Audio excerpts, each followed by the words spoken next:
Chocolate called once again for Wilfred. Help, help, he cried. Wilfred suddenly appeared. This time he knew exactly what to do. No single magic word would do this time. It had to be a magic poem. Ooby dooby dooby dunk, make Mr. Chocolate smell like a skunk. Mr. Greedy suddenly stopped in tracks and held his nose. What's that horrible smell? He cried. I never smelled anything quite so horrible. Mr. Chocolate looked surprised and shocked, but was also a little relieved.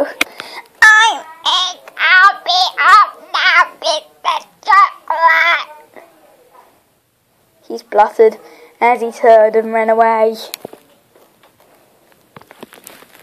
Well, that's a job well done, said Wilfred as Mr. Greedy ran off in the distance. I'm not so sure, said Mr. Chocolate sadly. I don't think I want to spend the rest of my life with a nasty smell under my nose. Well, all around my nose, really. Oh, don't worry, Mr. Chocolate, said Wilfred, laughing. It's only Mr. Greedy who gets the nasty smell when he is around you. The next day, Mr. Chocolate was minding his own business again, collecting honey from his beehive.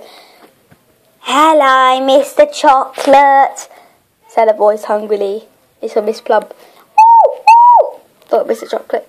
Here we go again! Wilfred!